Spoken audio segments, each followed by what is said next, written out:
Avez-vous déjà réfléchi à savoir si vous vivez vraiment la vie que vous êtes venu vivre? Parfois, vous sentez qu'il y a quelque chose de plus grand en vous, une version plus vraie, plus libre, mais il semble que quelque chose vous retienne, vous empêche d'y arriver. Comme s'il y avait une barrière invisible entre qui vous êtes aujourd'hui et qui vous sentez que vous êtes venu être. Aujourd'hui, plongeons dans une question profonde. Qu'est-ce qui vous empêche d'être qui vous êtes venu être? Ce n'est pas une question pour vous juger, mais pour vous inviter à explorer. Il s'agit des obstacles que, souvent sans vous en rendre compte, vous placez sur votre propre chemin. Êtes-vous prêt à réfléchir avec moi? Notre vie est faite de schémas. Depuis la façon dont nous commençons la journée jusqu'aux choix que nous faisons sous pression. Nous suivons des rails que nous n'avons pas toujours choisis. Vous savez quand vous agissez en pilote automatique, comme si vous suiviez un script que vous n'avez pas écrit? Peut-être dites-vous « oui » à des choses qui vous surchargent, ou évitez-vous de dire ce que vous pensez vraiment pour ne pas créer de conflit. Ces schémas sont comme des raccourcis que le cerveau crée. Il est conçu pour économiser de l'énergie, créant des chemins neurologiques qui rendent les actions plus faciles, plus rapides. Mais le problème est que ces rails ne vous mènent pas toujours où vous voulez aller. Ils peuvent vous maintenir prisonnier, loin de la personne que vous sentez que vous devriez être. Et voici quelque chose d'intrigant. Pourquoi persistons-nous dans ces schémas, même quand ils nous limitent? Pensez Y. Peut-être êtes-vous dans une routine qui ne vous représente pas, ou portez-vous des responsabilités qui ne sont pas les vôtres. Le familier, même quand il n'est pas bon, a une façon de nous retenir. C'est comme retourner dans une vieille maison, pleine de fissures, juste parce que vous connaissez chaque recoin. Cette familiarité donne un sentiment de sécurité, mais peut-être un piège. Elle vous maintient confortable, mais vous empêche aussi d'explorer qui vous êtes vraiment venu être. Qu'est-ce qui vous fait choisir le connu, même quand il vous éloigne de vos rêves? Cette barrière est souvent cachée dans un endroit que nous ne voyons pas, l'inconscient. Il existe une partie de votre esprit qui fonctionne comme un directeur invisible, guidant vos choix sans que vous vous en rendiez compte. Carl Jung, un penseur qui a plongé profondément dans l'âme humaine, disait que l'inconscient porte des mémoires, des désirs et des peurs qui façonnent ce que nous faisons, même sans notre permission. Vous savez quand vous réagissez d'une façon que vous n'expliquez pas, comme éviter un défi par peur d'échouer, ou chercher l'approbation même en sachant que vous n'en avez pas besoin. C'est l'inconscient qui vous tire vers les anciens rails, vous maintenant dans une version de vous qui n'est pas la plus vraie. Que porte-t-il qui vous empêche d'avancer? Mais ce n'est pas seulement ce qui est en vous. Le monde autour de vous crée aussi des barrières. Nous vivons à un rythme qui exige productivité, succès, réponse rapide. Combien de fois avez-vous senti que vous deviez vous conformer à une idée de qui vous devriez être? Peut-être avez-vous choisi un chemin parce qu'il semblait le plus sûr, ou parce que c'était ce qu'on attendait de vous. Ces pressions extérieures sont comme des chaînes qui vous tirent loin de votre but. Elles vous font croire qu'être qui vous êtes venu être est risqué, qu'il vaut mieux suivre ce que tout le monde fait. Mais et si ce que tout le monde fait n'était pas votre chemin? Maintenant, parlons d'identité, car elle est au cœur de ce voyage. Qui pensez-vous être? Cette question semble simple, mais elle porte un poids énorme. Souvent, nous nous définissons par les rôles que nous jouons, le professionnel, l'ami, le partenaire. Mais ces rôles ne sont qu'une partie de vous. Quand vous vous y attachez, vous pouvez finir par vous limiter. Par exemple, si vous vous voyez comme la personne qui n'abandonne jamais, vous pourriez vous forcer à porter des points qui ne sont pas les vôtres. Ou, si vous croyez que vous n'êtes pas assez bon, vous pourriez bloquer vos propres rêves. Être qui vous êtes venu être exige de lâcher ces définitions qui vous emprisonnent. Qui seriez-vous si vous pouviez laisser ces étiquettes de côté? Et il y a quelque chose qui peut vous surprendre. Parfois, le plus grand obstacle est la peur d'être vous-même. Cela semble étrange, n'est-ce pas? Mais être qui vous êtes venu être signifie affronter l'inconnu. Cela signifie prendre des risques, peut-être décevoir quelqu'un, ou même abandonner une vie qui semble sûre. Cette peur peut vous maintenir prisonnier des anciens rails, parce qu'il est plus facile de suivre ce que vous connaissez déjà que d'explorer ce qui pourrait être. Et si, au fond, ce qui vous attend était exactement ce que vous avez toujours voulu? Qu'est-ce qui vous empêche de faire ce premier pas? Approfondissons un peu plus. Pensez aux choix automatiques que vous faites tous les jours. Peut-être acceptez-vous une tâche juste parce que c'est plus facile que de dire non. Ou peut-être évitez-vous une conversation parce que vous craignez ce qu'elle pourrait révéler. Ces petites décisions, prises sans réfléchir, s'accumulent, comme des briques qui construisent un mur entre vous et qui vous êtes venu être. Chaque choix qui ne reflète pas votre vérité est un pas de plus sur un chemin qui n'est pas le vôtre. Quand avez-vous demandé pour la dernière fois? Est-ce vraiment ce que je veux? Et il y a votre intuition. Vous savez cette voix silencieuse qui vous dit parfois ce dont vous avez besoin, même si c'est contre ce que tout le monde attend. Souvent, Nous ignorons cette voix, parce qu'elle semble risquée, ou parce que le bruit du monde est plus fort.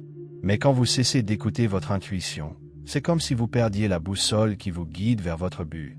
Peut-être que ce qui vous empêche d'être qui vous êtes venu être est cette déconnexion avec ce que vous ressentez, au fond.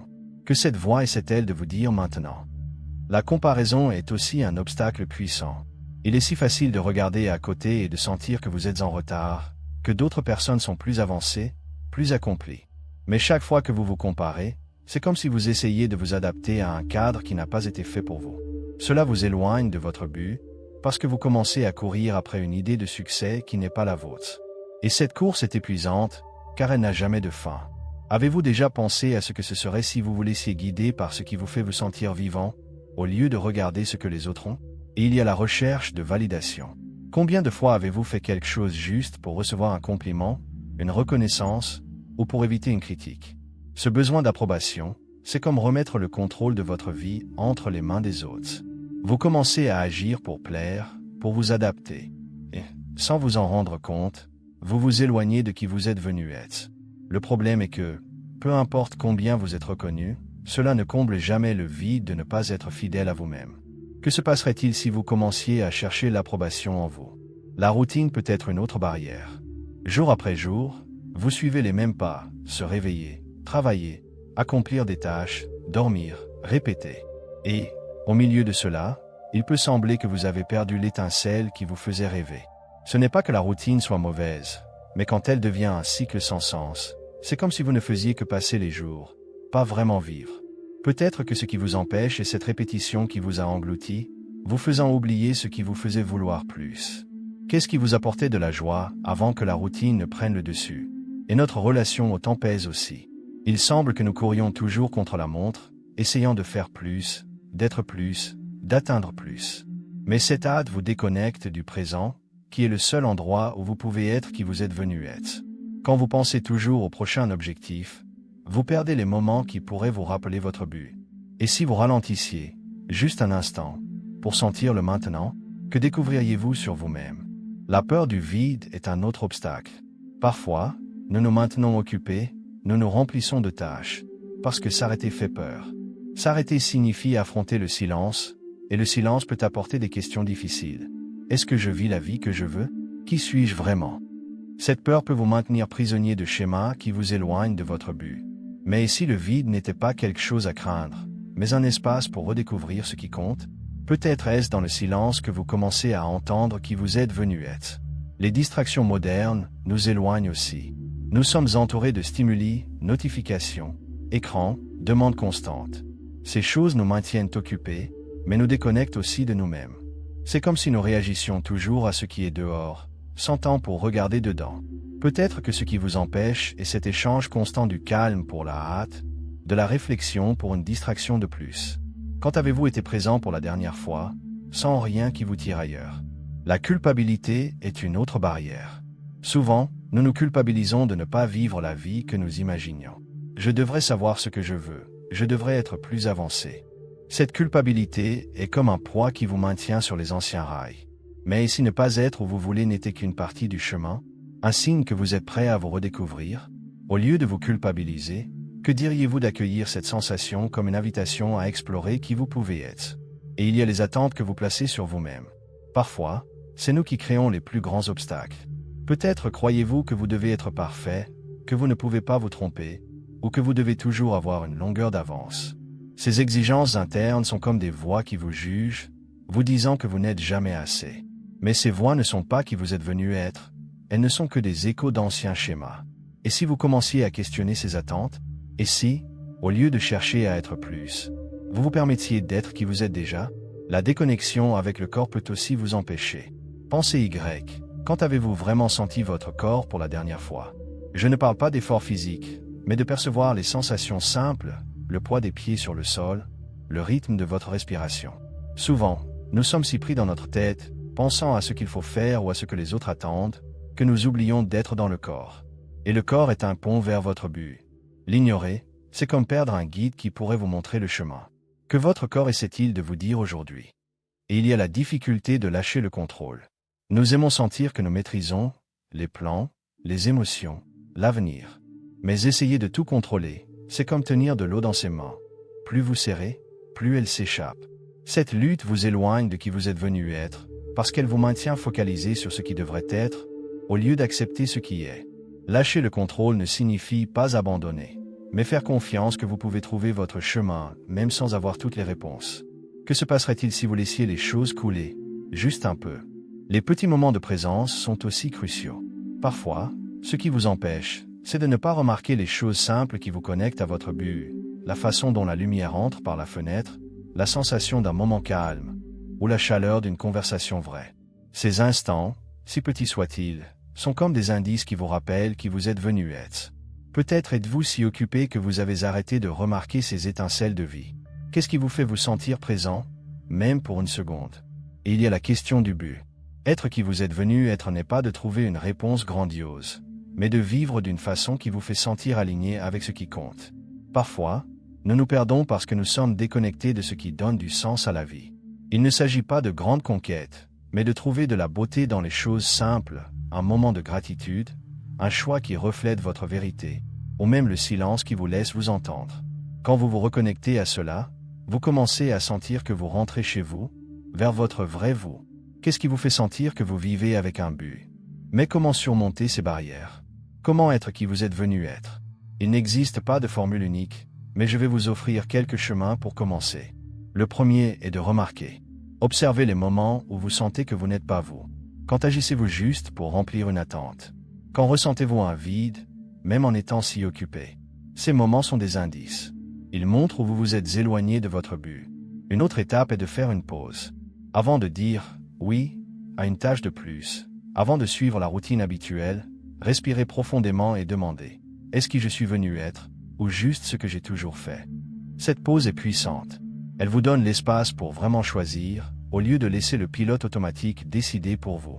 Et, petit à petit, commencez à expérimenter. Faites quelque chose qui vous connecte à ce qui vous fait vous sentir vivant, peut-être marcher sans hâte, écouter une musique qui vous touche, ou simplement rester en silence. Ces petits actes sont comme des graines qui peuvent grandir et vous guider de retour. Et nous ne pouvons ignorer la connexion à quelque chose de plus grand. Parfois, ce qui vous empêche est d'être déconnecté de ce qui donne du sens à votre vie. Il ne s'agit pas de réponse définitive, mais de trouver de la beauté dans les choses simples, un moment de calme, une conversation vraie, ou même la sensation d'être présent. Quand vous vous reconnectez à cela, vous commencez à sentir que vous êtes aligné avec qui vous êtes venu être. Qu'est-ce qui vous fait vous sentir vivant? Qu'est-ce qui vous rappelle votre but? Changer n'est pas facile, et c'est pourquoi la patience est si importante. Être qui vous êtes venu être n'arrive pas du jour au lendemain. Vous allez trébucher, vous allez parfois retourner aux anciens rails, et c'est normal. Chaque pas, si petit soit-il, est une victoire. Peut-être commencez-vous par un « non » à quelque chose qui ne vous représente pas, ou par un moment où vous choisissez d'écouter votre intuition. Ces pas sont comme des étoiles qui éclairent le chemin de retour vers vous. Je veux vous proposer une réflexion finale. Imaginez que vous puissiez vivre demain comme la personne que vous êtes venu être. Pas la version que le monde attend, mais la plus vraie, la plus libre. Que feriez-vous aujourd'hui pour vous en rapprocher? Peut-être lâcher une attente, reprendre un ancien rêve, ou simplement vous arrêter pour écouter ce que votre cœur essaie de vous dire. Qu'est-ce qui vous empêche d'être qui vous êtes venu être? Et, plus important, que pouvez-vous faire maintenant pour commencer à être? Alors, quel est l'obstacle qui vous retient? Qu'est-ce qui vous éloigne de la personne que vous êtes venu être? Laissez votre histoire dans les commentaires, car partager est un moyen puissant de commencer ce voyage. Et si cette réflexion vous a touché, abonnez-vous à la chaîne pour continuer ensemble ce chemin de découverte de soi. Nous allons trouver, petit à petit, qui vous êtes vraiment venu être. À la prochaine.